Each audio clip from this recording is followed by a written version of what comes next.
Welcome to Tales of the Ever After.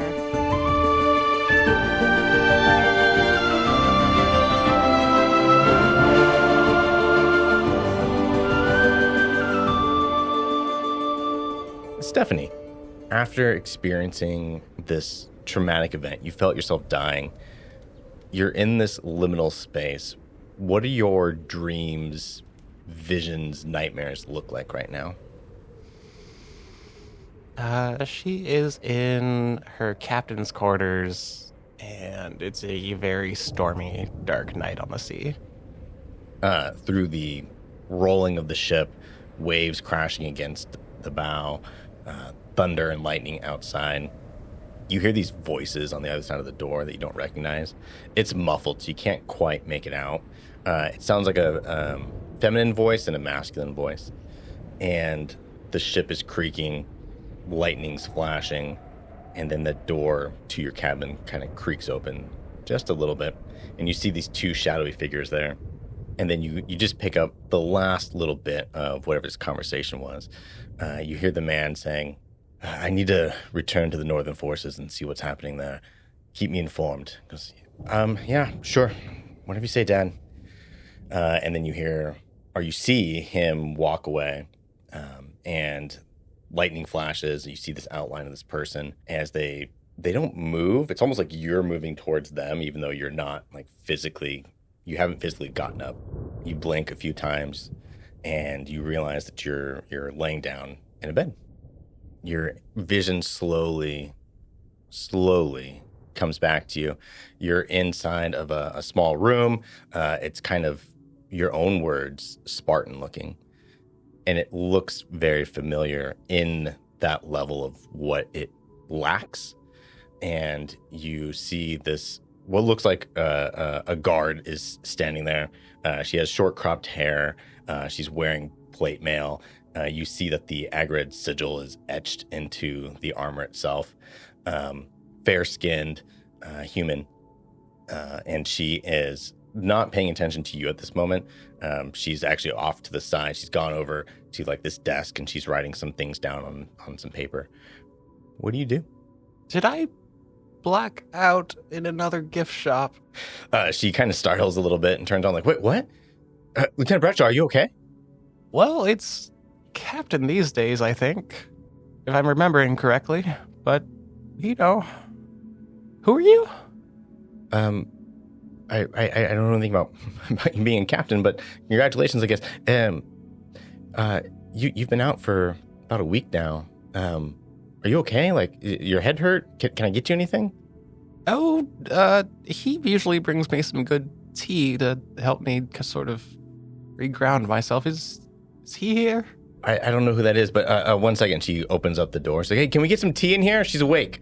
And you hear some people outside scrambling about. Just take it easy. Do you want to, can I help you sit up? Are you okay? Oh, I'll be fine. And I think she tries to get up and flops out of bed. Okay. Just like onto the floor. Cool. She runs over. She's like, okay, it's okay. Here, take my hand. She kind of grabs onto your arm, your shoulder. Here, let me help you up. She tries to lift you up. She sets you back down on the edge of the bed. Just take it slow. It's okay. It's going to take a little bit of time. The healers did an amazing job getting you back up to full health. I was kind of surprised. Do you know how you got here? Well, I believe I was on a caravan. I ate something called a carrot. Might have been psychedelic. I remember being stabbed a lot. Do I have cool scars now? No, unfortunately you don't. They're bad scars. No, you don't. You don't have. There's no scars. Oh, that's not how the defense system works. Sorry, the what? The defense system. It's a long story. We'll get to it. Just sit down, relax. This other person comes in. It's a tiefling, female tiefling, small. Looks like maybe a teenager. Pink skin, and is carrying a tray. Has some tea. Hands it to you. Yeah, I'll sip the tea. What's it taste like? So it's probably a little too sweet for you now, but you definitely recognize the familiar aroma and the taste of this is a tea that you've had many times although not for 12 plus years. Sorry, did you pillage this from the stockpiles in the ruins? No, well, we still grow it here. Here in the city. It's not in ruins. Oh, so I'm definitely dead then. No, it's well, it's a little bit of a we don't actually know how to explain it either. Okay, so do you recognize me? You haven't seen me since I was a little girl. It is a face that you wouldn't expect to see alive or as an adult, because the last time you saw them, they were a child and they were dead. This is the face of the princess. Well, I think I recognize you, but I shouldn't. Yeah. We haven't seen you in, gosh, it's been probably like 30 years for us. Sorry, is this like a post-death, you're stuck on an island sort of thing, or like, what am I dealing with here? Yeah, let me bring you over to Lord, and she can kind of explain this a little better. Yeah, and my brother's gonna want to see you too, and my dad, but he just went off. I gotta tell him. Okay, you just stay here. There's plenty of people right outside. If you need anything, just shout, and they can take care of you. I'm gonna go grab Lord, and she can explain this a little better than I can. I don't understand it. Sorry, I do need one thing. Sure. Tailnor? The Mad General? No, the small furry one. He was with me. He was... Oh, the cat. Yes. Yeah. Yeah, hold on. She runs out, and then gone for maybe like a minute, and then comes back in and has Tailnor. Yeah, this little guy was with you. I just sort of was taking care of him while you were asleep. You look a little bigger because you've been out for like a week, Yeah, thank you, I guess. Yeah, Tailnor jumps up onto you, starts purring loudly, circles around you a couple times, and then just curls up on a little ball on your chest and just starts purring. I'll just sit there until she leaves. Cool. Yeah, she takes off. What else do you want to do now that you've got some time alone? There's a window in here. There's this desk. Some of the papers that she was writing on are there. She left those there. There's a quill right there. And then you have a window that there's light shining through. Well, first I'm going to look at Tailnor and say, well, it appears you've died too, so sorry about that, but at least we get to be here together. I don't suppose you can talk in this afterlife. Actually, I can. These aren't my quarters, right? This is just like... This looks just like your quarters, how you remember it. So I think I had established that I kept like a bunch of weapons and stuff that were like cleaned and lined up. Are those still there, or did I take those with me? Anything that you would have taken with you back then, it would no longer be there, but there are some daggers, a few daggers that are out there. There's a short sword there, an axe, just some of the things, but not everything. Yeah, I'll pick up one of the daggers and kind of tuck it into the back of my belt underneath the jacket, so it's kind of stowed away. Yeah, you're not wearing your normal stuff right now. So you do have a belt on and like your pants, but then it's just like a plain white shirt that you're wearing, just like a linen top. Do I see my gear? Yeah, as you look around, there's another right actually next to where the table is with the weapons and everything. There's a chair right there, and your stuff is neatly folded. So like your boots are there, your armor, like everything that you had is right there. I will start to put it on. And does the door leading out have like any sort of window, or is it just a solid door? I think it's just a solid door. Okay. Yeah. I'll just eye that cautiously as I put everything on. Okay. Make a Constitution saving throw for me. 14. Okay. You're a little unsteady, but on a 14, like it takes you a little bit. You need to kind of balance yourself against the wall, but you're able to get all your stuff on, and you're slowly, the world is spinning less and less as you're getting ready here. Oh. And then Tailnor's just like pawing at one of the daggers. Yeah, I don't know. Is the door locked? No. Cool. I will listen at the door and see what I hear outside. Yeah, make a perception check. So 17. You hear footsteps. Like it's an active hallway out there. People are walking back and forth. You can hear one of the maids, the tiefling that you saw come in, presumably, is talking to one of the guards. Like, oh yeah, she's awake. She seems to be doing fine. She wanted some tea. We brought her some tea.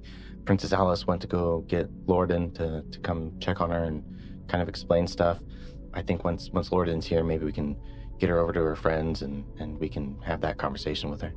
So assuming that this is actually where my quarters used to be, I would kind of know the layout of this. 100%. So I'm going to throw the door open.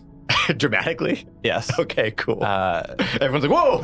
Yeah. I have Tailnor in one arm, like football carrying. Okay. And a couple of the guards, like, just because of the shock, like their hands go to their blades, but they just kind of stare at you like, yeah. Do I notice that? Do I notice that they reach for their weapons? Yeah, it's that instant, like, whoa, what's happening, right? Because they don't expect the door to kind of explode open. But then as soon as everybody eyes you, there's the immediate, like, tension relief. Cool. Yeah, I don't think I pick up on that. So I'm going to action and bonus action dash. Okay. And make my way to the courtyard, or where I think the courtyard should be. Okay, cool. Let's do this. Roll a acrobatics check for me. I was helping you say that. 22. You open the door. They're all shocked and they look at you, and then you fucking immediately just start running off the hallway, taking everyone off guard. Like they just don't even know how to react. Yeah. And you would know this. For them, they don't know Stephanie the pirate. They just know Lieutenant Bradshaw, the guard. Mm-hmm. So very out of character for you from their perspective. Yeah. So they just watch you run with this cat, and they're like, what? Lieutenant Bradshaw! And they start running after you. And yeah, you kind of, they're not running like to capture you though. They're just running after you, yelling at you like, Lieutenant, where are you going? As you run. And for sure, you end up in the courtyard. You know exactly how to get there. And definitely this matches your recollection of the map that's seared into your brain of how Agrad Keep is. Cool. As I round one of the corners, I would like to pull the drawstrings on 2 of my bags of ball bearings and drop 2,000 ball bearings into the hallway. Okay, cool. Just to throw off my pursuers. Fantastic. You do that. Half of them just immediately, whoa, and collapse on the floor. The other half are able to just get through there, mainly because they step on the guys that fall. And they're like, they get around them, but then they all pause, like, what's going on? To help them up. They don't understand where these ball bearings came from or what's happening. Yeah, you get out into the courtyard. Cool. What do I see? There are just hundreds of people milling about. Everyone just kind of like looks over to you as you run out, but then carry about their day. There's merchants out there. There's guards out there. Civilians. Looks like there's some more aristocratic folks that are out here as well. Okay, cool. So it just looks like a normal day in Agrad. It looks like a normal day in Agrad. The thing that at this point shocks you the most is the brightness of the sun, and then as your eyes adjust slowly to the bright light, that the sky is blue. Do I hear anybody still coming after me? Yeah. You've just paused for a second as you're catching up here. They pause momentarily to get everyone back up. Gotcha. Cool. I would like to blend into the crowd and make the way to my parents' tailor shop. Okay, roll a stealth check for me. Cool. That is unnatural 20. Ding. Despite the confusion, there's enough going on that you rely on the instincts that you've built over the last 12 years, and you kind of throw your hood up. You've got Tailnor kind of tucked in close, and you find a group of people, and you just kind of quickly wind your way through them, and then match your steps to their steps as if you're just part of the crowd. You hear the guards come out and be like, oh, fuck. Oh, no. Oh, God. We're going to get fired. Lieutenant Bradshaw shows up after 30 years and we lost her. This isn't good. This is not good. Oh, fuck. Oh, fuck. All right, you guys go over that way. I need you guys to go check over there. And if Alice shows up, tell her that we took her for a walk. Hell yeah. Cool. You make your way through the city. You recognize Agrad perfectly. Like all the signs, the shops, the locations, the buildings, they're all exactly as you remember them prior to the siege of Agrad. and these beautiful ornate stone buildings, beautiful shingled roofs, all sorts of different earthy tone colors. You recognize easily the flags of Agared flying along the battlements that have the wall surrounding the city, the parts of the wall that you can see from the location that you're at. And you make your way through the town or through the city to where your parents' shop would be. Okay, this is really dumb, but I would imagine... Oh, this is dumb. Yeah, go ahead. Yeah. I would imagine we had like a hide a key, right? Yeah, you had the one part of the wall that was a stone that you could pop out. Yeah. And then there was a key on the other side of it. Yeah. Cool. So I'll pop that out. I'll go inside the shop. Okay, cool. What does the outside of the shop look like? I think it's just one of those like very like, stone walls, sign hanging out front, like a wooden sign. Well, I don't know. I'll head inside and see what I find then. All right, cool. Yeah, you go to unlock the door, the key, but the door's actually already unlocked when you do so. But sure enough, that key fits into the lock easily, and you are able to open the door. You walk in. Describe the inside. What did the shop look like? I think there's just some basic shelves with different types of cloth lining the walls. Probably like one big counter space where the top of it is extremely worn just from all the usage and everything. Yeah. I think the floors are just some old wooden floorboards. I would imagine there's probably like examples of tapestries or flags that they had to help design too, like kind of hanging from the walls. Yeah. Cool. Yeah, you come in and you can hear behind the counter and through like a door the creaking of like one of the spindles is being used back there to build something, and the little bell jingles when you open the door to let them know that someone's here, and you hear this elderly voice, we'll be right there with you, just give us but a moment. It sounds just like your dad. I will stealth my way into my childhood room. Okay, go ahead and roll a new stealth check. Nat 20. You go through the other doorway that's in there, quiet as a mouse, quieter than a mouse, and you hear the voice like, hello. Must have been the wind. Okay, and then it goes back to the other room. You find your childhood bedroom is there, just as you remember your parents keeping it for you, even after you had left to join the city guard. I will quietly close the door and probably lay with my back against it. Okay. And then I will pull out my setting stone and try to reach Larsha and Elaric. Oh, interesting. So are you two also in pristine versions of your childhood homes? Because I think something fucked up is happening here, and I would like some backup. We're going to cut over to Elaric. Elaric, you are in this interesting, that liminal space between like awake and deep REM sleep, where you're somewhat lucid, but everything feels fake, even though it's what's actually happening around you. Okay. You are in this long hallway. You're in a little cot. There are a cleric right next to you. You can hear, you can't quite make out what they're saying, but their hand, this light is glowing as it's above you. And you can just kind of make out some of like, Nivosa. And you see the light is going into your body. You recognize that there's a guard next to him as well that is looking down at you, and they seem to be kind of like nudging each other. They're pointing at you as your eyes are now opening. What's going through your head? What are you feeling right now? What's the remnants of dream that is starting to fade away in your mind? I feel like it was one of those very existential dreams, like I was in Evershade. Okay. Where I was born. I think I was seeing people I know, like everyone who's been with me, but like, that sort of dream form. Everyone's probably taking like an ethereal form, like different colors. Oh, interesting. Yeah. So I think I see a Vizrian, but he's like a child, like a little impish child running around.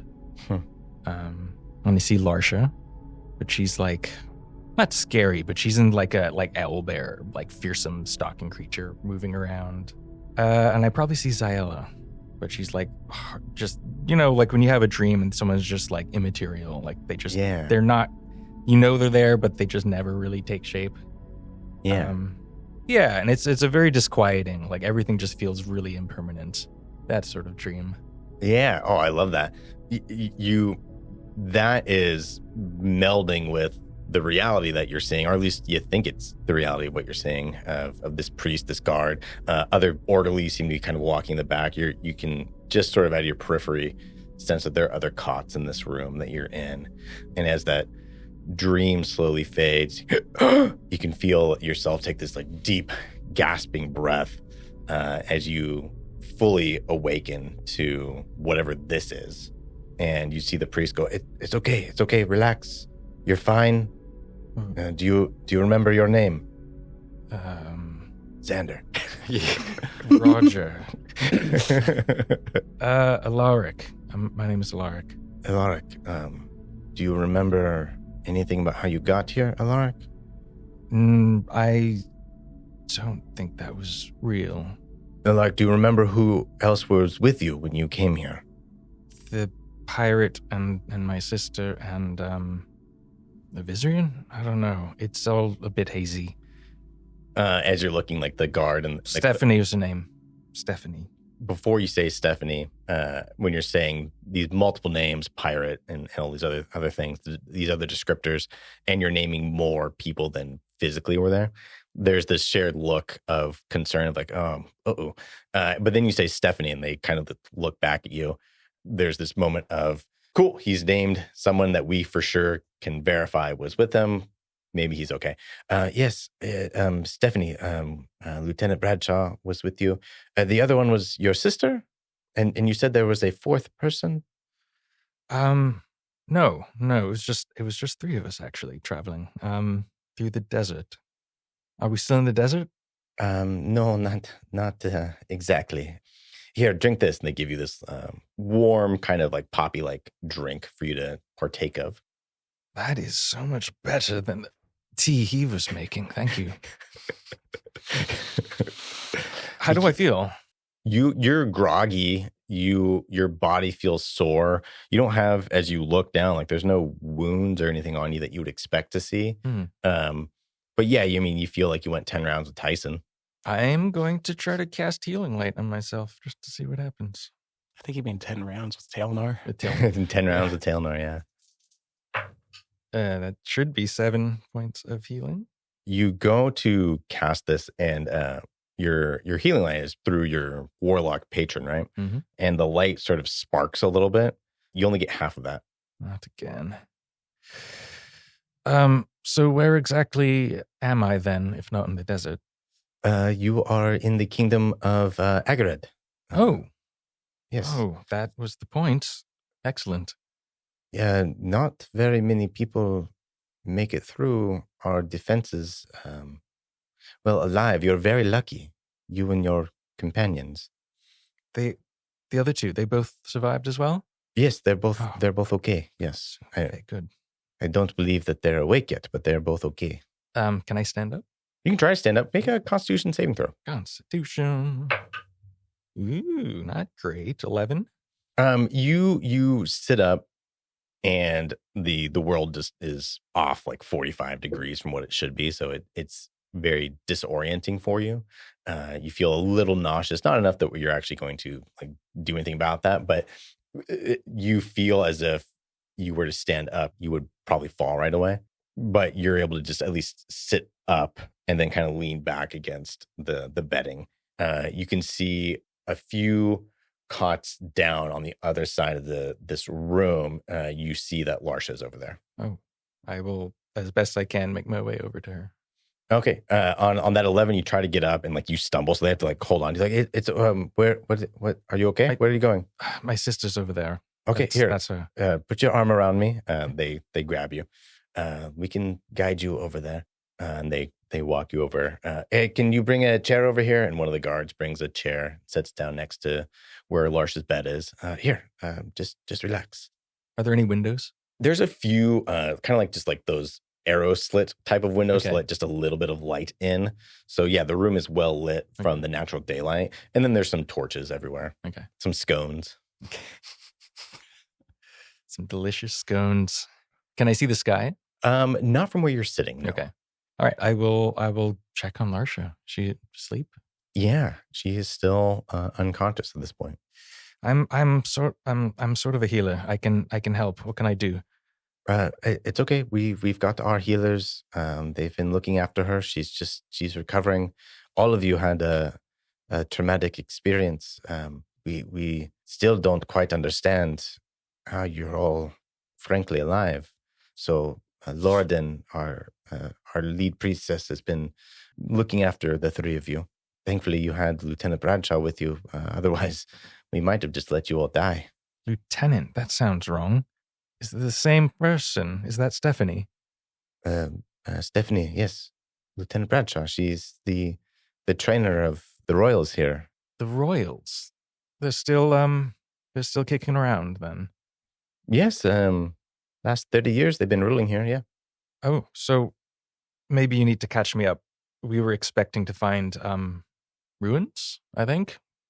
We were told the city was just gone. We didn't think there'd be any living people here. That is somewhat the point, but let's leave that for right now. Let's see if we can do something for your sister.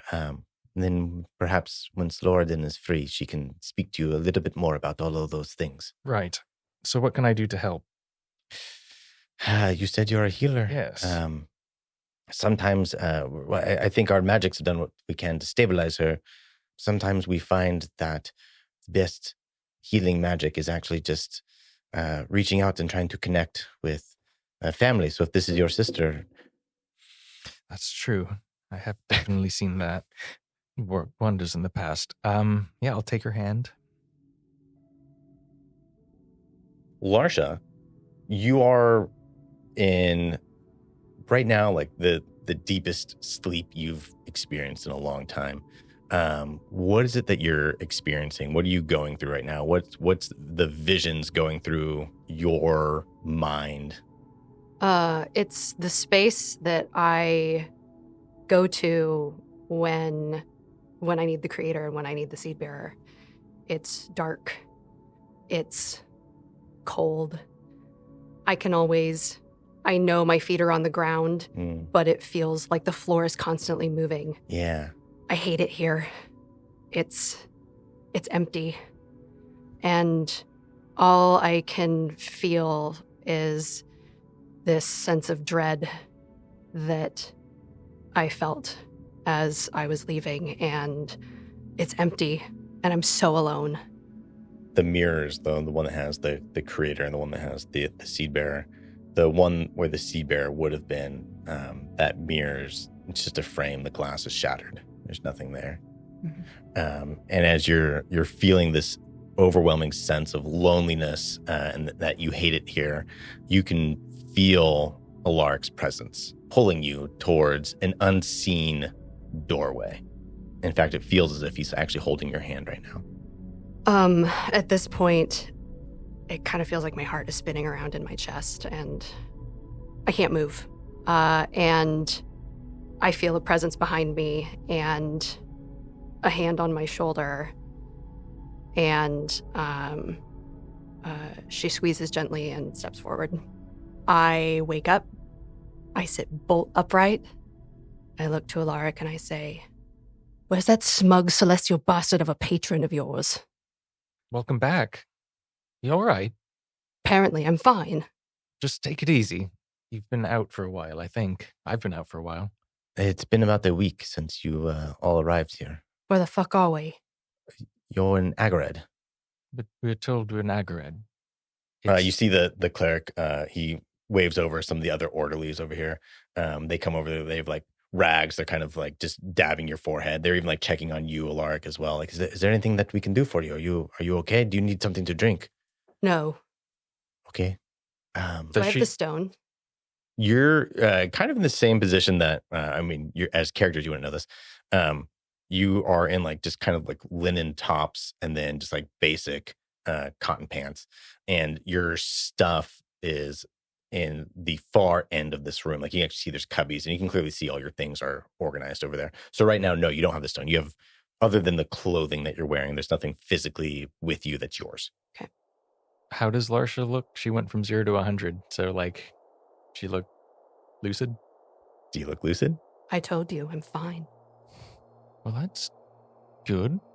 Make an insight check for me, Elaric. That is just a 10. On a 10, something's different. You're not sure what's going on. Definitely appears very lucid, and it gives you a little unease. Larsha, just take a moment. We're here. We made it. We're all alive. I don't know how, but we're here. And we have a job to do, don't we? We do. I'm still feeling a bit shaky. Are you certain you're all right? I told you, I'm fine. Well, I haven't seen Stephanie yet. She's around, apparently. One of the orderlies comes through. I'm so sorry. But they have some of your gear. I think one of your sending stones was going off here, and they hand you Okay. your stuff. Everything? Do we have all of our No, it's just belongings? It's like the pouch you would have had it in. Like they just brought the pouch over, and the sending stone was vibrating inside of it. Like here's your pouch with some stuff. I'll speak of the devil. I'll answer it. So you hear. So, are you two also in pristine versions of your childhood homes? Because I think something fucked up is happening here, and I would like some backup. That's an interesting question. No, it seems like we're in Aghared. Very much alive Aghared. So you're also hallucinating? It does feel like that, but we're not in a childhood anything. It's just, we've been tended to by clerics. Are you around anyone right now? Clerics?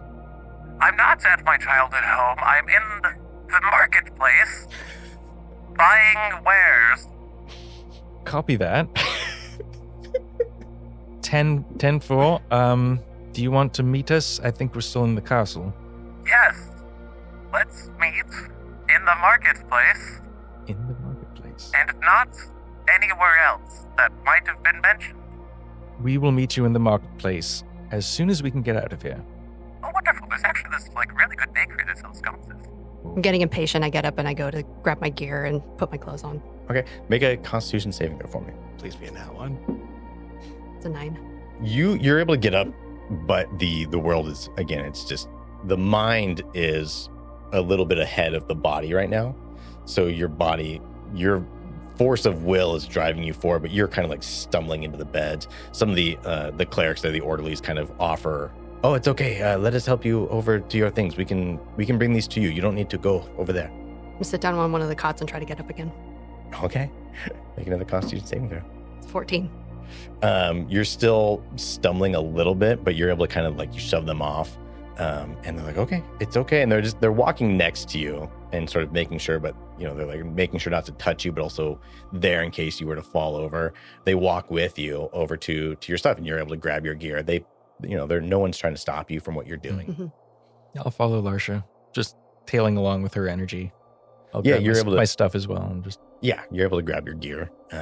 You've got Larsha the thieves' tool bags and bag, and the stone is in it. I pick it up and put it in my hand. It, for the first time, feels cool to the touch. It's always felt warm ever since you've had it. Here, right now, in this moment, it feels cool. Well, that's different. Maybe we should take a moment and find out what exactly happened. I'm still really spotty on what it was that happened that got us here. Would you like to call your imaginary friend again? That went so well last time. Yeah, I have some questions about that. Speaking of which, I'll turn to one of the clerics. I had a sword. Is my sword? Oh, it's actually down at our smiths. They were trying to repair it. It was broken. The sword was. I'm sorry? When you came through, your sword was shattered in 2 pieces. Oh. So our smithy was trying to repair it for you. I don't know if it's been repaired yet or not. He said he was having difficulties working some of the magics with it. It's wow, that's some unexpected news. Not much good without my sword. Maybe I should look into that first. Maybe we should find Stephanie. We can take you down to the smithy. We would like to kind of keep you on the castle grounds instead of in the city. The king would like to speak with you, and I think Lorden would like to discuss things with you as well. If we can get Lieutenant Bradshaw, then we can perhaps the group of you kind of explain where you're at and help kind of acclimate you to life here in Agared. Who's Lorden? Lorden is the priestess who essentially co-rules along with the king. Well, how about we go collect Stephanie, and then we can figure out, the three of us, what to do next. Fine. Try to make our way to the marketplace? The marketplace is outside of the castle ground, so again, we'd prefer that you stay here. I can take you to the smithy. Sure, but here's the thing. If we try to get Stephanie to meet us here, and we try to go meet Well, her there, Lieutenant Bradshaw should be in her quarters. That's exactly where she is, right. Let's go to the smithy then. And then we'll have Stephanie meet us here. You guys head down there. Stephanie, Yes. back over with you. So you've just said this over the sending stone. You've had that communication. What do you do now? I shove the stone back into my bag, and I go, we're never supposed to use names or locations over the comms. Why can't I remember that? Amy? I must apologize to Amy. I would like to push open the bedroom window. I pictured like the housing segment upstairs above the shop. Yeah. So I'd like to push open the bedroom window and try to clamber onto the roof. Go ahead and make a. This is probably something you've done before, like when you were a kid too. So with advantage, go ahead and make an acrobatics check here. 19. You know exactly how to get onto the windowsill, how to turn your body, grab onto the edge of the roof, and you easily enough are able to pull yourself up and over. And now you are on the roof of your childhood home. Cool. I will just go ahead and Assassin's Creed parkour my way across the roofs. Go ahead and make another. Well, again, I think this is something you've done before. So advantaged acrobatics check. 25. Okay, cool. Yeah, you start Assassin's Creeding your way over these roofs. Are you heading towards the marketplace? You're outside of like the castle walls, like you're in the city proper at this point. Yeah. No, I'm going to avoid the marketplace since I just said that over an open comm when it was surrounded by other people.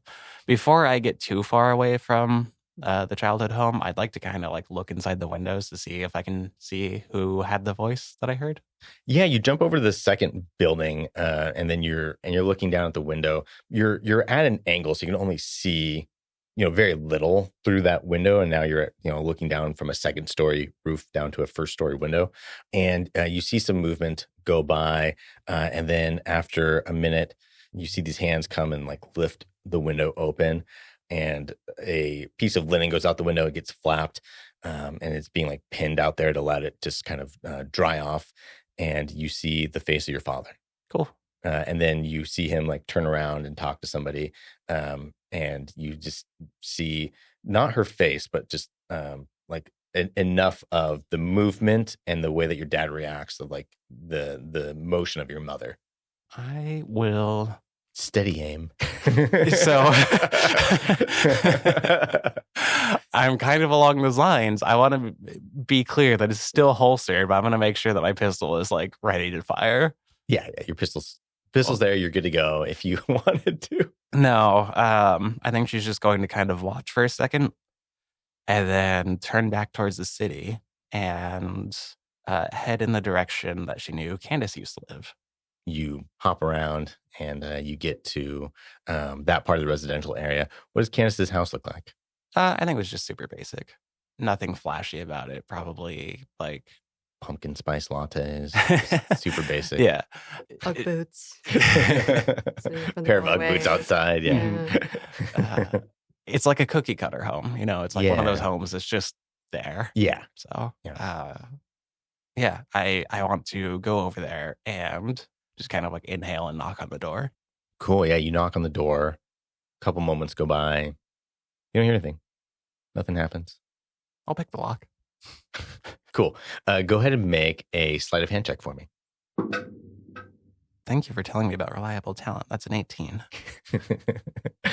You take a few moments and then you're able to undo the lock. And then the door creaks open. Cool. I'll just step inside as naturally looking as I can to anybody who might see me. Okay, cool. Yeah, I think on 18 you did it quick enough. It's like, and then you're able to get in there. You walk in. There's thick dust in the air. There's dust on the floor. This is a place that has not been lived in for a very long time. I think despite that, I will close the door and just go, Candace, did they also create a version of you in this? Because that would be really handy to have an ally. You don't hear anything? I will just kind of poke my head around and see if it looks how I remember. Yeah, you look around, and again, you can there's enough dust like that's like literally in the air, so as the light is shimmering through, like you can literally see like the beams of light because dust is kind of flowing through that. You go through the house, and things look similar to how you remember it. It looks like there's some things missing. Yeah, it looks close enough to how you remember it. Okay. I would like to try and find the cameras exist in this world. No. Okay. Do portraits exist in this world? Portraits? Yes. Like paintings? Yeah. Yeah. Cool. Is there one of her or one of us somewhere in the house? Would there have been? Yeah, but I think it would have been done by a friend, not a professional. Yeah, that is in here. Yes. Cool. I will scoop that up and shove it into my bag, and I would like to, in place of where I found the portrait, place one of my business cards. And I would like to try to find any gold that she left here. Make an investigation check. Wow, my investigation is -1, so 18. Yeah, roll a D100 for me. 18. You find 18 gold pieces. And then I will step back out. And I suppose just slowly make my way back towards the castle. Okay. Go back to Larsha and Elaric. You're guided down to the smithy. You go in there. There's this anvil. There's a giant forge in the back. There's all these weapons hanging up in various states of development. There's a wall of beautiful master wrought weapons along one corner of this building, and you see this sturdy looking dwarf is just hammering away at Meridian. How does it look at the moment? Right now he still has it in 2 pieces, and he is trying to get it he's trying to heat the metal and trying to pound it in a way that the blades will start to merge together, but it seems to keep resisting no matter what he does. Like he's heating it up. He's doing all the right steps to make it work, but as he's going to try to forge the weapon back together, it's just not taking, and he's getting frustrated with it. When you walk up, he's already in this state of frustration, just like, why isn't this working? Can I walk up to it and try mending?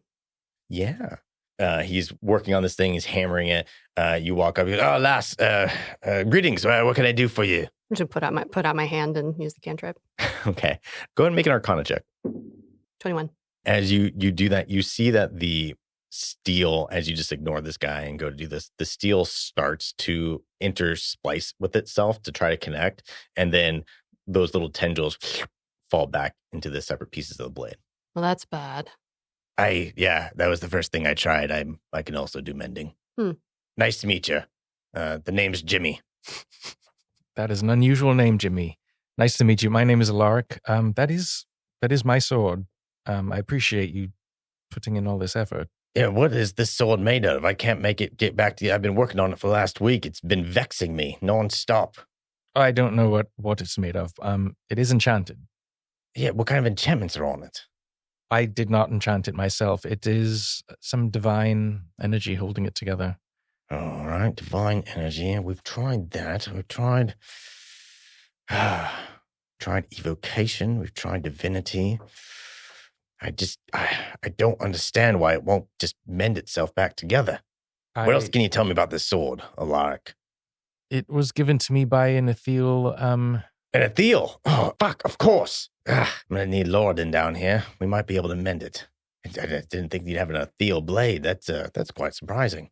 That makes sense, though. Is that... Oh, that's why... Oh, okay. Yeah. Do you not have ethereal in Agarid?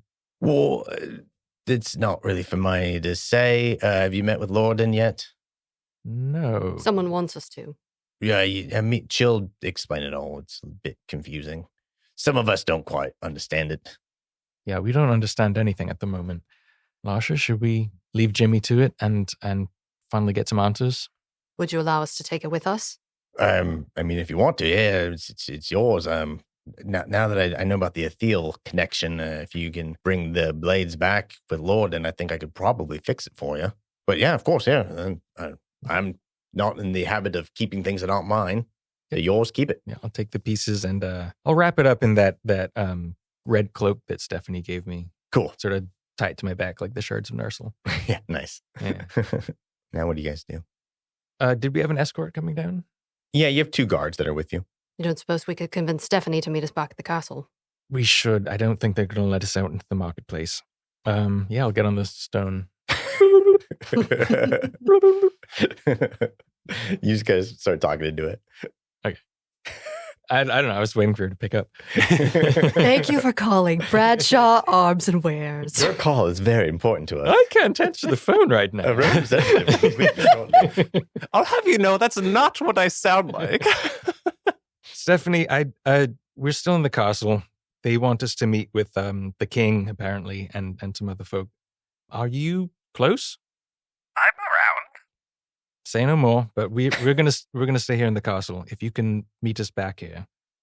Elaric, tell me, who was it that we took with us back to Sandro? Oh, the one your cat was named after, you mean? Yes. You normally have a thing about not saying names over the comms. Should I say the name? No. Okay. Shit, that was a bad one. How can I... Oh, when we were in the pontoon together, what is it that I wanted to do? All sorts of nasty things. Mainly towards Larsha. We just said don't say names. Mainly towards the unnamed Harshala. the one that you don't like. That's a little harsh, but I suppose it's the real you.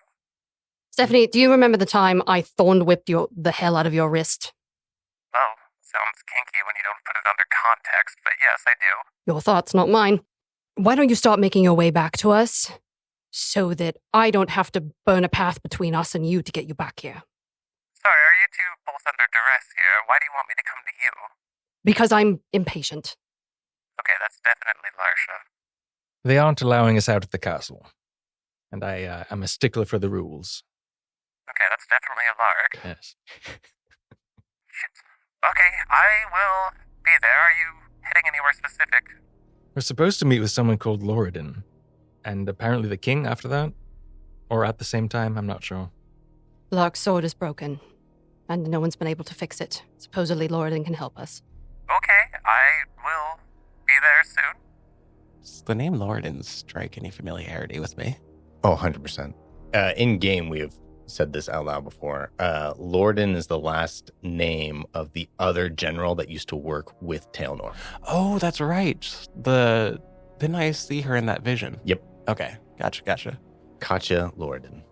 Okay, so you two are kind of off with these guards. The guard's like, is there anywhere that, specific that we can take you to? Do you want to just go to Lieutenant Bradshaw's quarters? We can meet with her there, and then we can take you to the king? Oh, I think Stephanie can find her own way. I think we should go meet with the king. Okay. Well, we'll have to wait in the antechamber for her to arrive, and then we can meet with him. While we're waiting, I should probably check in with Larsha. I know you're impatient. I know that didn't go well, but I have no idea how we got here. Do you? Of course not. So hopefully we can find something out. Let's just take a breath. Whatever you say, brother. And what are you doing, Stephanie? Are you actually making your way back to the castle? No, so I'm making pit stops along the way. I would imagine as a rebellious teen, part of what got Stephanie started is that she would make fireworks. So I probably know who would sell things that I could use to make explosives that I've learned as a pirate. Mm-hmm. So I will stop by different shops and buy components to make an explosive. Easy enough. We don't even need to roleplay that. You were able to stop by and just slowly, some shops, buy a thing here, buy a thing there. I'll say overall, you need to spend 5 gold between all that to get the things you need. I will make my way over to the castle, and I would like to use whatever sort of staff or secret entrance I would know of. You do that. Larsha and Elaric, you are in this grand antechamber outside. this ornate double wooden door that ostensibly will lead into the king's chamber. Stephanie, you are going through these secret passageways that lead you to that location. That door opens up in a hallway just outside of the antechamber. And as the door opens, Princess Alina, Allie, is just leaning against the wall, staring at you as you walk through the door. Oh, figured you'd find your way back eventually. Yes, well, it seems everybody wants my company these days. Lieutenant, what are you doing? Captain. Fine, congratulations on your promotion. What are Thank you you. doing? Oh, I'm hanging out. What are you doing? Trying to make sure that you're going to be all right. Wow, wouldn't that be nice? It would. You've changed quite a bit. Yes, well, when I last saw you, you were quite a bit shorter, so everybody's changed a little bit. Right. Anyways, Lorden's ready to see you. Do you want to come with me? Not especially, no. I would kind of like to speak to the king without one of them. Well, my father is away on the northern frontier. He just left, dealing with incursions. I don't really wish to meet with, her. She's going to meet with you one way or the other, Stephanie. Is that a threat or a promise? Where do you think you're going to go? Well, back to my ship. Ship? Yes. Sorry, I own a business now. I'm an aspiring businesswoman. And there's no way to get to the sea from here. Well, I mean, it's a desert to cross, but I'll get there eventually. No, there's no desert to cross, Stephanie. There's no leaving here. And where is here? Let's go talk to Lorden. She can explain it to you. Sure. Yeah, I'll go with. Did I have time to assemble the explosive on my way over? Sure, it's a rudimentary little thing. Why don't you go ahead and make a tinkering check? We'll call this, make it a dexterity, just a straight dexterity check with this thing. 16. Okay, yeah, it's rudimentary, but you're able to get it to be a basic rudimentary explosive as you were walking and building at the same time. Cool. Yeah, so I'll just have that in my bag. Cool.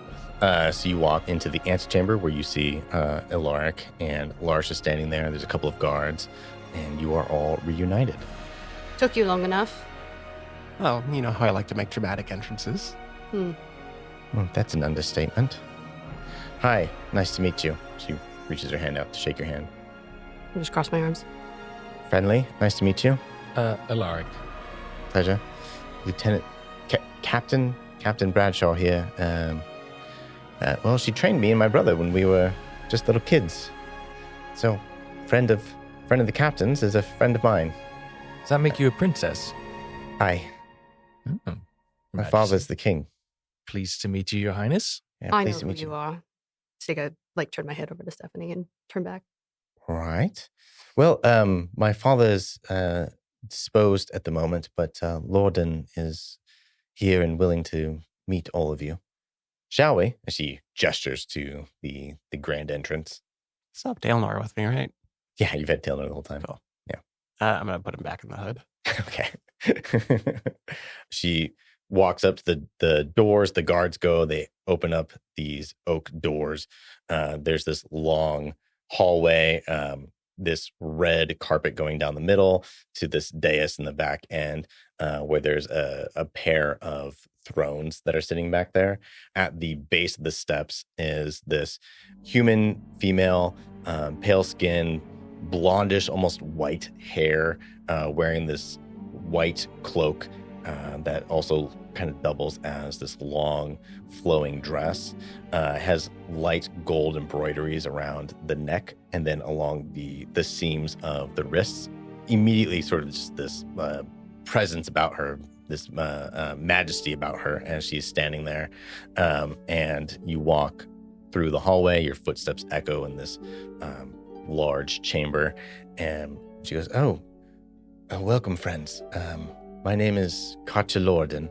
Welcome to Agared. I'm sure it must have been quite a shock to wake up here. How are you all feeling? Tip-top. Fine. I've had better tea. Fair. I'm sure you've got a lot of questions, and I'd be happy to answer them. So, please, ask away. Well, where to start? As you said, This is not what we were expecting. We were walking through the desert and then died. Or something like that, and now we're here. Is that normal? Is that how one normally gets to Agared? Well, typically, nobody survives that tripping the defense system. The three of you somehow made it out completely intact, which caught us all off guard, especially seeing a lost daughter of Agared return after so long. Let me start at the beginning, shall we? You are in Agared. As Stephanie would definitely know, it was destroyed before the Cataclysm. When the Cataclysm occurred and it sundered the realms, myself and Tanariku hid fragments of ancient keys. And when I hid one of them here, it created a bubble where it captured the ethereal spirits of the deceased Agored kingdom, and it created this, which you see now. The power of the stone brought everyone back to life and created sort of a mini paradise, if you will. We were worried that that would cause too many questions, so we created some defense mechanisms to keep this place safe from the outside world. It also keeps the people here safe, because if they leave too far, their connection between the ethereal halves and their mortal halves sunders once again, and then they are ripped from reality. You came through that defense mechanism, which was designed to keep people out. Historically, when people came through, we could resurrect them, and if they desired to stay, we would allow them to stay. If they desired to go back, then we would modify their minds and send them back home, believing that they simply just witnessed their friends dying here, all in the hope that we could keep this place safe. Not all of us arrived intact. I imagine that is true. Sorry, and you didn't send a letter to me to let me know that this was an option? The part about anyone leaving, spirits are sundered, they cease to exist, that didn't... Well, you could have maybe sent me 2 letters. Anyways, any other questions that you might have? So everyone here is resurrected? Except for me, yes. Except for you. So you never died. You've just sort of been here the whole time. I've been keeping the stone fragments safe, so that way the kingdom can remain intact. And what about us? I mean, what about you? I felt as if I had died. Were we resurrected in the same way from the stone? No, the 3 of you came through barely alive, but alive, which was quite shocking. We're not quite sure exactly how that occurred. I reach into the thieves' tools bag and pull out Lathander's fragment. Oh, well, that might explain it. She kind of waves to the guards to leave, and the guards close the door, so now it's just the 5 of you, so the 3 of you plus Princess Alina and Lorden. I see, that's one of the fragments. Where did you get that? We hid these. When the cataclysm occurred, I was blinded, and I somehow managed to stumble into a clearing outside of the Dimwood, and started eating whatever I could find, and eventually was drawn to this. That is quite a tale. It's actually kind of dangerous to have these stones back together. Do you understand the implications of what these are? Yes. We've been told a few things about them. Right. Well, as vague and unconvincing as that is, it's quite dangerous to bring the stones back together. They are the reason that the cataclysm occurred, and bringing them back together could cause, well, our world to be completely consumed with itself. I think Stephanie is just rubbing the bridge of her nose like, cool, so we just kind of gave a lot of important information to somebody who used to be a part of the Empire. Listen, what brought you here? What were you seeking? And you bring Lathander's fragment with you. You're dangerous to this kingdom. You're putting it at risk. Why are you here? Sorry, well, we're a danger to the kingdom. You brought the stone here. If you disrupt the power of this stone, then everything that we've built could cease. Everyone here could die once again. And who was it that originally put this kingdom under siege? Tailnor.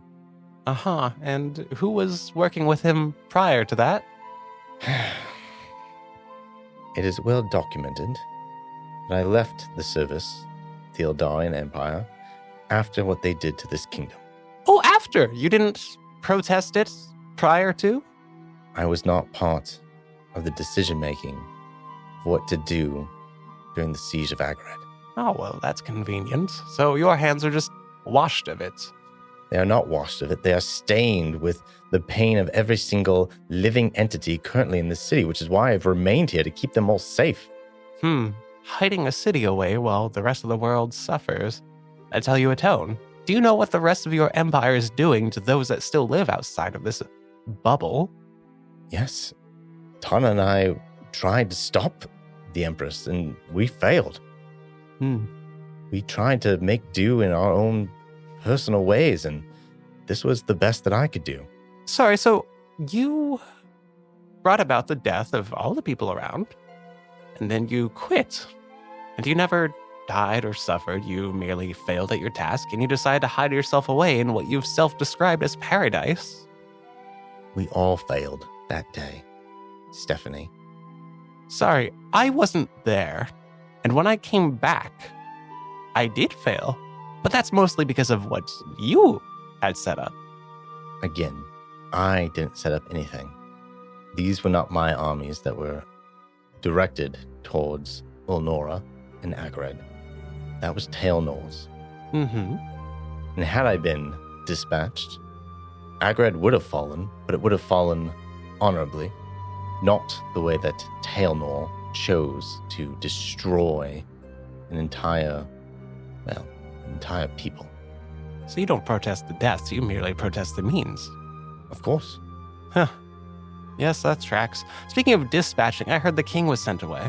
There are still incursions coming from the northern reaches. The bubble doesn't just stay here in Agrad. It expands out a little bit. There's marauder bands that occasionally try to come into the city. Due to the powers here, they tend to just regenerate. So every now and then, the king goes out with his army to stop them from making incursions into the city. Tell me, you remember Tailnor? Of course. We are in possession of extremely powerful magics. And I will pull out Tailnor from my hood and hold him cradled in one arm and go, "This is what we'll do to you unless you tell us exactly what we want to know." Make a disadvantaged intimidation check.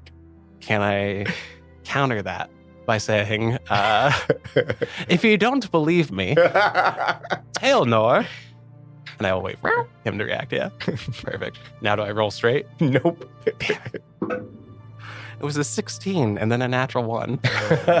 Of course. I think that's appropriate for this. Yeah.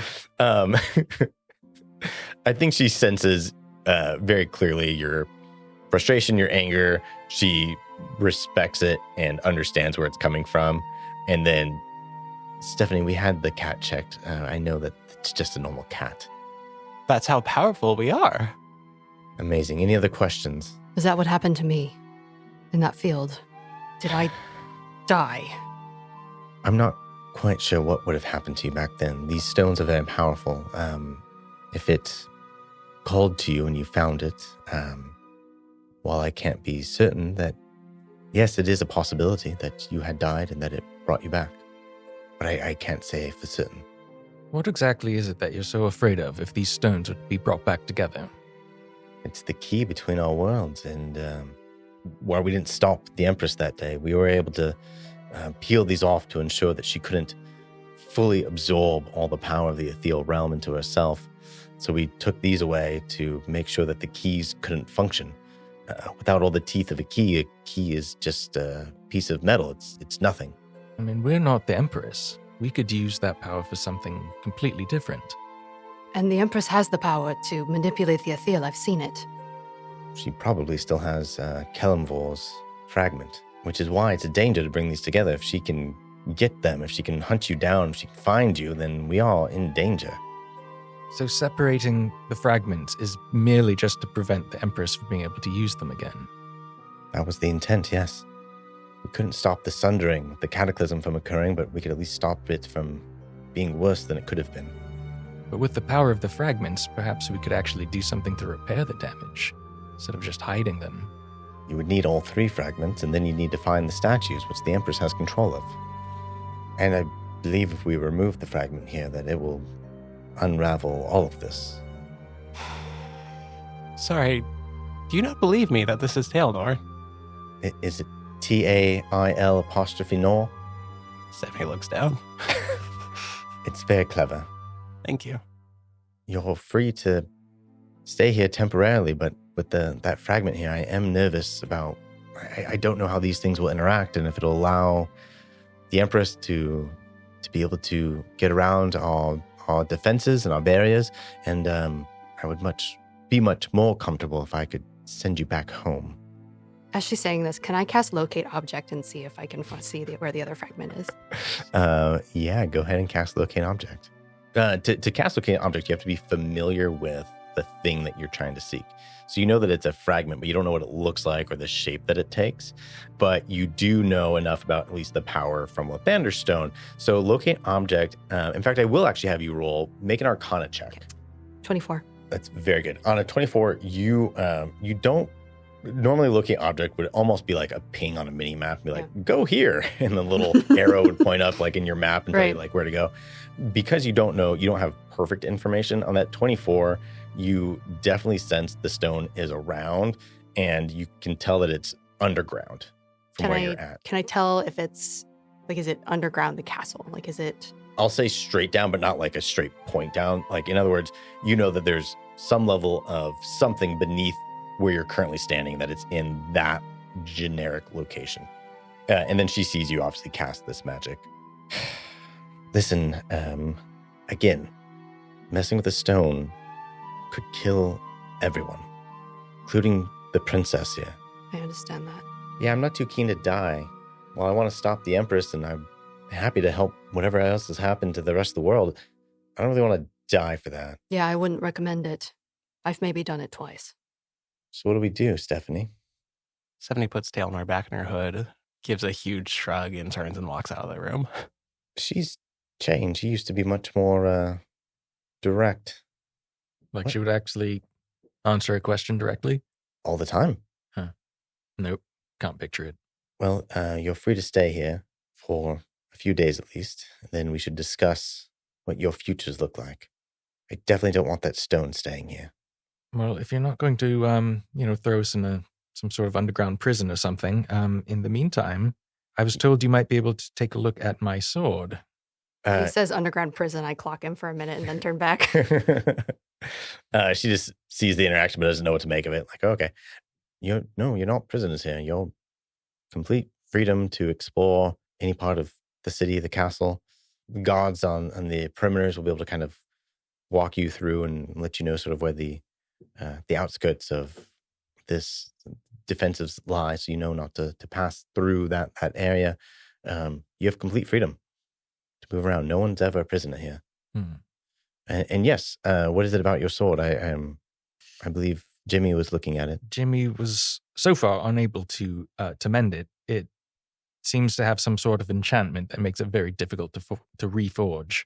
He said that knowing that it was ethereal in nature might help. Your sword's ethereal in nature. It was given me by an ethereal emissary. Yeah. If you'd be so kind as to give me your sword, I can take this to Jimmy, and I believe I could have him reforge it. All right. I can have this for you later tonight. Thank you. Someone mentioned you were a priestess. Yes. Which god do you serve? It's more that I serve all of the ethereal. All right, then. I will meet you later this evening with your sword. Thank you. If you have any questions, just let any of the guards know that you're looking for me, and they'll be able to track me down for you. We appreciate your time. Alice goes running off after you. She runs and catches up to you, Stephanie. Captain, what is wrong? You're back home. Why aren't you more excited and more happy? I was so ecstatic to see you, and yet you've just blown me off every chance you've had ever since you've been awake. What is wrong? You are not the girl that I knew. That girl is dead. along with everyone else. Yeah, we died, but we're back now. We are who we were. You're back and you're hiding. Do you know how much suffering is happening in the world out there? The alternative to hiding is dying again. Stephanie, you're making an assumption that there's something we could do. There's not. If we go through the barrier, we die. How long have you been here? For us, it's been, 30 years. It's been roughly 12 for me. In that amount of time, I have figured out how to exist in the new world, how to, well, depending on who you ask, help or hinder others, and have been working on a way to fix all of this. If you're telling me that I can figure out how to do all of that in 12 years, and in 30 years you can't figure out how to rejoin the living, and to actually lend the things that I trained you to do to the good of the world, then apparently I was a terrible trainer. Stephanie, the people who've made it through the barrier alive have been allowed to join us. Wonderful. And have you... We even modified the memory of an adventuring group and put them back out there. Did they not meet you and give you a mansion that just brought you in here? You didn't have to die. We did what we could with the powers that we had. Don't continue that quickly after saying that. God damn it. Got a way back. I've still got it. Yeah, no, that's true. Give me a second, Ty. Xander, we even set him up with everything that he needed, but we modified his memory and put him under a gaius, which he accepted willingly. Well, that's fucked. No, he accepted it so that he could help people get here. But he doesn't remember helping anyone to get here. If the Empress found him, they could have tortured the information out of him, but under the powers of the gaius spell by Lorden, his mind is shielded and protected, so he wouldn't be able to give away anything. And the rest of his crew? They're all part of it. They all are aware. They all made the decision together. Are you in contact with them? No, we have no way of actively contacting them. So how do you know they're actually doing that? Because the last few people that have arrived through the mansion. Right, well, we died. Right. Did he not give you the mansion? Is the spell wear off? I can't really do anything about that. I was hoping to pawn it. She just grabs the bridge of her nose. Okay. I'm sorry, are you... No, that's fine. No. Are you telling me that the mansion is a portal to this place? The mansion is a typical spell mansion, but then if you open it at the edge, then it essentially breaks through the barrier and then allows you to enter in safely. Have you tried doing it in reverse? Yeah, we can get some people back. If those who come here, no one's forced to stay here. So if they want to leave, we allow them to leave through that way as well. We modify the memory so that way, again, that they can't tell people about what's here. That's how we get around it safely.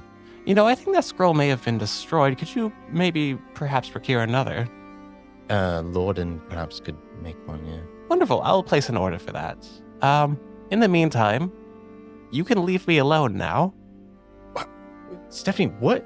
Why are you mad at me? I'm not mad. You don't know what it's like out there. And I wish that I could. You don't seem to understand how lonely it can be being stuck in one place. In paradise. A paradise that we cannot leave for fear of death. With all of your friends and family alive beside No, you? Because one of my dearest friends only just now came back and she's acting like a bitch. Well, maybe that's because I saw you dead on the ground. I had no choice in that. Mm-hmm. Yes, well. Fine. And she marches off. I will go up to one of... I'd imagine there's like a courtyard overlooking the city. Yes. I will go up there and I will hang my legs off the side and I will look out across the city. Okay, cool. It's still in the middle of the day, so it's bright out. And then you can see pretty much the entirety of the city. The castle is kind of in the back, and then it's concentric around it. So like it circles out. So where you're at, you can't necessarily see the edges behind you, but you can see 90% of the city from this location. Can I see the edges of this quote unquote bubble? It is imperceptible. So it looks as if like it goes off into like forest from here. But does that seem to be like the edge of it? Like, go ahead and make an investigation check. 18. You can sort of tell based on now that you've been given that information, you can see there's that, and then there is Telmoral's fist right there. So the mountain range is kind of the back end of the kingdom. That it does seem to kind of have this perimeter, except for the north, you see that it actually goes out further and expands off into the distance. Like you can't even see the edge of the forest. So there's still stuff in that direction that you can't perceive from where you're at. Elaric and Larsha, what are you two doing? So I want to go find Stephanie. So would maybe one of the a couple of the guards have seen her go up to go out and then go up to the courtyard? I think as you left, you probably saw the princess marching off in one direction and Stephanie heading out in another direction. I'll head up to the courtyard. And when I see her, I'm just going to kind of saunter up to the edge where she has her legs hanging over, and I'll sit down and hang my legs over right next to her. No, you'll have much more leverage to push if you were behind me. Well, feeling generous today. You really didn't come through this all in one piece, did you? You know, the way I see it, the answer's very simple. You've already determined and decided that you don't care much for the people and the life if you've decided that they've betrayed you. So it wouldn't be complicated for you to sneak downstairs and take the stone for us to leave, would it? Sorry, who am I speaking to right now? Wouldn't you like to know? Yeah, okay, so you were the one with the prison. Yeah, it's a little black and white for this situation, I think. How so? Well, because you're saying keep them alive or to kill them, that's sort of binary option, hence the black and white statement. What were we sent here to get? I believe we were sent here to loot and pillage. What mission were you on? I believe we were sent here to find another stone fragment. And we know where it is. Well, sort of. It's kind of like saying, oh, I know exactly where that bird in the air is. When it's up above the clouds. Sure, you can tell it's somewhere up there, but it's not like you can see it. I know where it is, Stephanie. Oh, okay. Must be nice. Do you know where we are? Agarid. No. This is not Agarid. This is fantasy. So real quick, the way you were perceiving everything, there's no difference to you in the way you're perceiving it. Like everything does come across as the same way that you've perceived everything else in the quote unquote real world. Right. Carry on. Agarid was full of corpses and full of what was once life. I know that you're quite familiar with what comes after life, considering you drained people like a Capri Sun, which is one of Agarid's delicacies. Sounds tasty. It wasn't. I wouldn't recommend it. You drink it once and you're like, wow, I could really go for more, and then you realize you got it all in one sip. Well, then wouldn't you just end up drinking more of them? Oh, well, then people start to judge you. What are they going to say when they walk into your room and your desk is full of empty Capri Sun pouches? I mean, that sounds like an excellent business opportunity. I'm surprised you didn't take advantage of it. This episode of Tales of the Hereafter brought to you by Capri Sun. You see, that was before I was a businesswoman. I used to have purpose. What was that purpose? It's a good question. I don't think it really amounted to anything.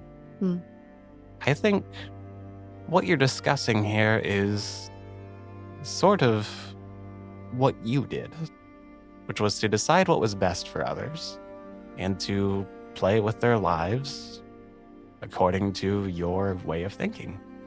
And I understand why it's so clear to you what must be done here, but...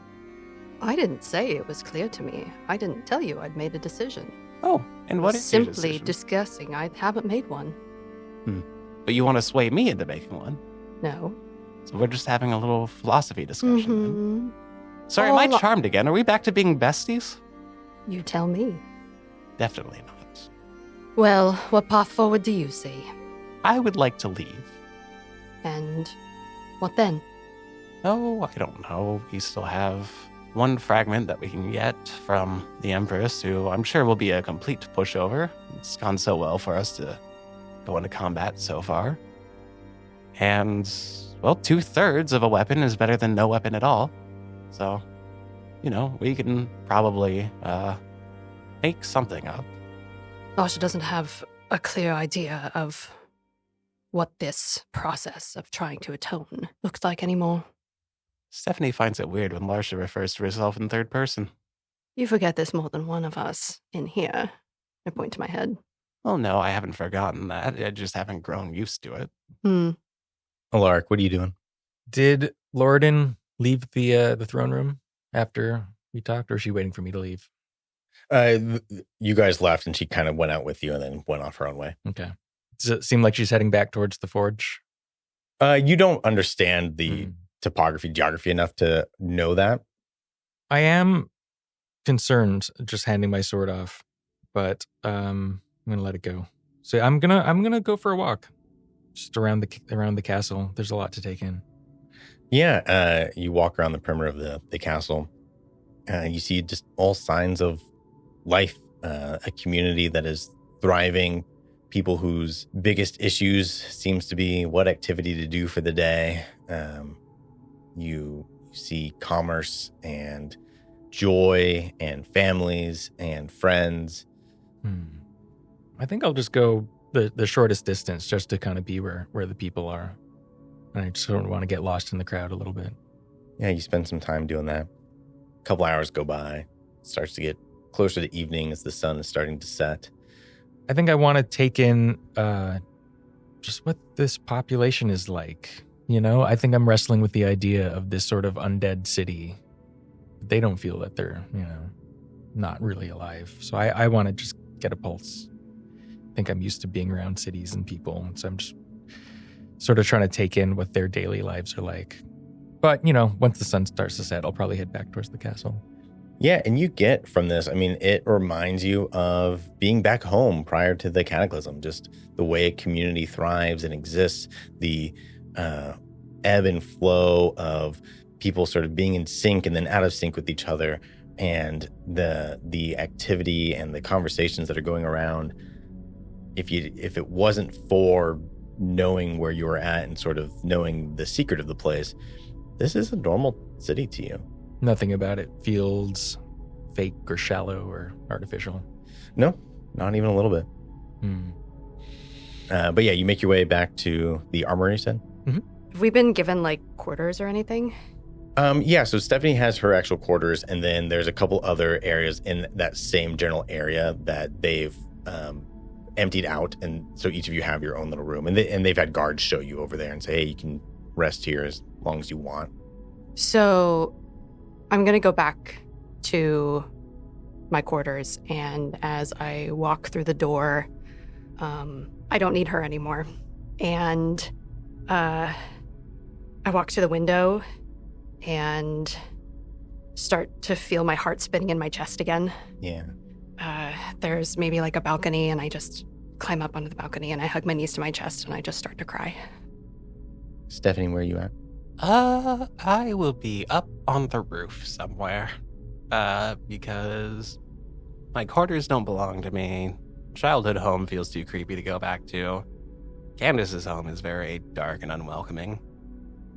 So yeah, I think I would know probably a little lookout spot on the roof somewhere that I could just kind of hunker down on. Elaric, as you go down there to the forge, you see Jimmy and Lordan are down there, and she's doing some sort of incantation, and he's hammering away as she kind of nods as she's doing this incantation. So she will, do some words and some hand motions. You see light is coming from your sword and from the air around it, and absorbing into the weapon. And you can slowly see that the blades are indeed forging back together as they continue to work on it. And when they finish the blade, you can see where it broke, so you can actually kind of tell where the forging of the blade has occurred on it. But they're able to hand it back to you. He's fixed the handle and everything else, the guard around it. He goes, here you go. I'm so glad you told us about the Atheel. That unlocked it for us. This is a brilliant, beautiful weapon. Here you go, lad. Thank you. What difference does that make, that it was Atheel? The way that the enchantments work, trying to work through normal sort of arcane magics that exist. The Athel, it's using spiritual magic, and so that was not something that we'd expect in a weapon that we found. Knowing that, we were able to tap into the sort of Athel energy to bring this thing and merge it back together. Hopefully it'll work as it did before, but I mean, at least it's back together and should be sturdy. I'll take the sword. Does it feel right? Do I feel a connection to my It feels different. Not like off, but it just feels different. I think it actually probably feels a little lighter in your hand in an odd way. And the balance is just slightly different than what it used to be. But yeah, you can still feel some level of connection when you hold on to it. Can I get a read on Lorden, like with her process on this? Like, does she seem like she's just trying to help out a bro? Or does she have some sort of underlying interest in my sword? Go ahead and make an insight check here. 3. You don't know this person. She did exactly what she said she would do. She's not like, rubbing her hands together and licking her lips as you take the sword back. Mustache twirling. Yeah, she's not like twirling her hair and evil grin on her face. Just like, all right, cool. And then she kind of leaves. It's like, I'm glad the weapon was able to forge back together for you. We can speak more later. And she takes off. Okay. I'm gonna head back to my quarters. Now that I have the sword, I'm gonna try to contact the Vizrin. Okay. Stephanie, as you are on the roof looking down, you can see like into the courtyard of the castle from where you're at. And you see the Princess Alina walking in, and trailing behind her are your mom and dad.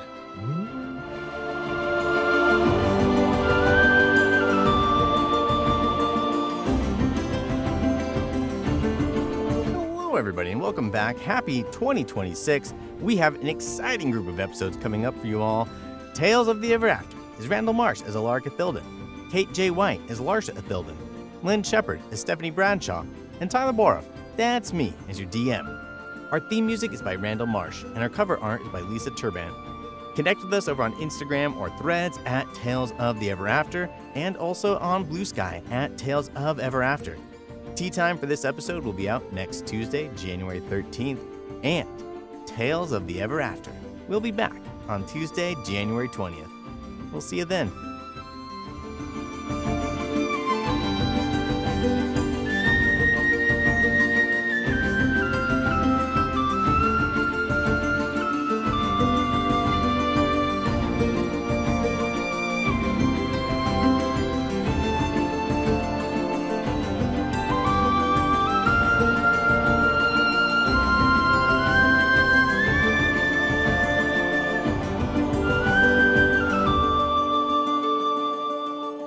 Turn my old quarters into like a fitness room. There's some laundry hanging on a treadmill that's right there in the corner. Perfect.